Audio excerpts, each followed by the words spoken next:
सुजोर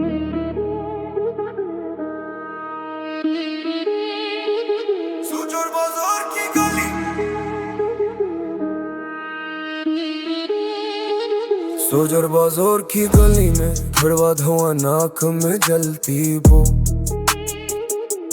चीन की छत काम प्रतिशत पे चंगारी का शोर। एनएस फरूरी की सुबह एक दुकान से आग उठी, इसका सिलेंडर फटा तो साथ वाली दुकानें भी चेख उठे।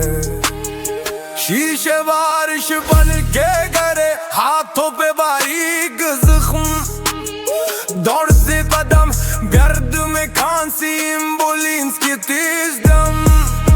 कराची की रात ही सोती, किसी की कलाई पट्टी में, किसी का राख में बली।